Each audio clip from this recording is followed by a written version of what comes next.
Tumsifu Yesu Kristo. Bwana Yesu asifiwe sana. Assalamu alaikum. Mheshimiwa Balozi Dr. Emmanuel Nchimbi, Makamu wa Rais wa Jamhuri ya Muungano wa Tanzania, Mheshimiwa Dr. Hussein Ali Hussein Mwinyi, Rais wa Zanzibar na Mwenyekiti wa Baraza la Mapinduzi, natambua leo tunaye mama yetu Mama Janet Magufuli, mjane wa marehemu wa hayati Dr. John Pombe Magufuli pamoja na familia yake. Tunao viongozi wa kitaifa mbalimbali, tunao pia wastaafu, tunao viongozi wa dini, mababa askofu. Natambua uwepo wa Alhaji Sheikh Jongo, mjumbe wa Baraza la Ulama kutoka BAKWATA, akimwakilisha Sheikh Mkuu na Mufti wa Tanzania, mapadre wote, shehe wa mkoa na viongozi wa dini mbalimbali, waheshimiwa mawaziri mlioko hapa, Mheshimiwa Daniel Siro, Naibu Spika, Jaji Mkuu, waheshimiwa wabunge wote wabunge wa Jamhuri ya Muungano wa Tanzania, samahani nitakusema wabunge wenzangu, na wananchi wote wa hapa wilayani Chato, mkoani Geita, na Watanzania wote ambao wanafuatilia tukio hili kupitia vyombo vya habari. Najua tumepewa muda mfupi wa kuzungumza, ili moyo wangu utulie.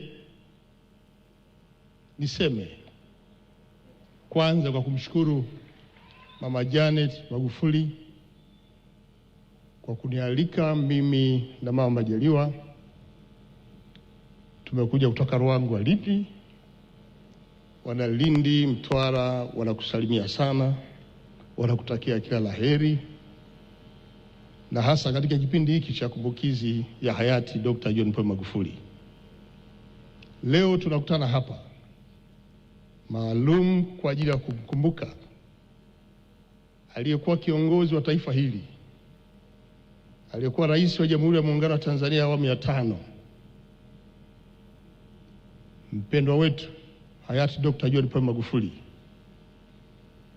baba wa taifa, alipokuwa analihutubia taifa kwenye kifo cha aliyekuwa waziri mkuu hayati Edward Moringe Sokoine mwaka 1984, alisema tutamkumbuka marehemu Sokoine si tu kwa sababu alikuwa mchapakazi, kwa sababu wako watu ndio wanachapa kazi. Okay, dude, don't complicate getting back in shape after 50. Start this Monday with just 7 minutes a day of chair work. Moringe Sokoine si tu kwa sababu ya akili yake, kwa sababu watu wengi wana akili zao, lakini tutamkumbuka Moringe hayati Edward Sokoine kwa sababu alikuwa mzalendo. Wakati wale walikuwa wachapakazi na akili nyingi, hawakuwa wazalendo. Na tutamkumbuka Edward Moringe Sokoine kwa sababu alikuwa na busara, hekima katika kutekeleza wajibu wake. Wakati wengine waliokuwa wanaweza kuchapa kazi hawakutumia busara na hekima katika kufanya kazi zao. Naomba kunukuu. Leo hii tuko hapa kwenye kumbukizi hii. Hatuwezi kujitenga na sifa hizi kwa hayati Dr. John Pombe Magufuli. Alikuwa mchapakazi, alikuwa na akili za ndani ya darasa, lakini pia hata nje katika kutekeleza majukumu yake. Alikuwa ni kiongozi mzalendo. Uzalendo unajengwa na uwajibikaji, uaminifu, uadilifu, lakini pia kupenda maendeleo na matokeo ya kazi hizo. Huu ndio uzalendo. Hayati yeye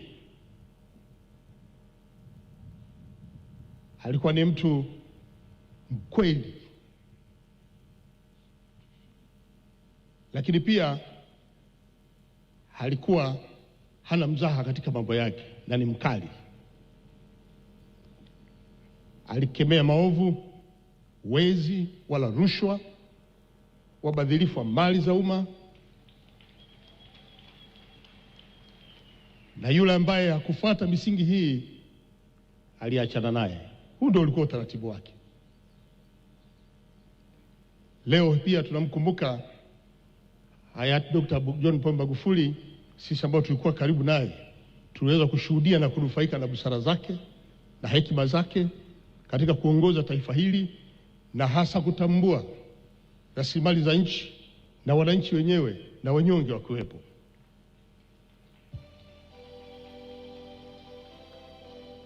Marehemu hayati Dr. John Pombe Magufuli alikuwa mwalimu pia. Sisi ambao tumekaa jirani na yeye kwa kipindi kirefu toka anaanza jukumu lake mpaka anatangulia mbele za haki, tulijifunza mengi. Tulikuwa na Mheshimiwa Dr. Samia Suluhu Hassan, Rais wa Jamhuri ya Muungano wa Tanzania, sasa akiwa makamu wa rais, lakini yuko pia na mie pia Mheshimiwa Dr. Mwinyi amefanya naye kazi, Rais wa Zanzibar. Tulijifunza mengi kutoka kwake katika kipindi chake, na hii ndio imepelekea mpaka alipotangulia mbele za haki na Mheshimiwa Dr. Samia Suluhu Hassan kuingia madarakani, kutokana na elimu aliyoipata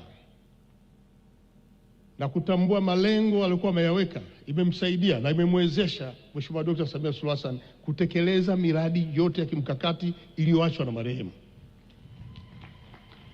Baba Askofu alipokuja hapa ameeleza vizuri ile miradi ambayo iliachwa, na ile yote tunaendelea kuitumia sasa ni kwa sababu Mheshimiwa Dr. Samia Suluhu Hassan ameitekeleza na anaendelea kutekeleza. Hii ni manufaa ya ualimu ambao ametuachia hayati Dr. John Pombe Magufuli. Leo tukiwa hapa tunatambua kwamba Watanzania, Wanageita, Wanachato, tunajiona kabisa kwamba tumempoteza. Hatunaye. Nataka niwaambie tunaye, yupo kwenye mioyo yetu. Tuendelee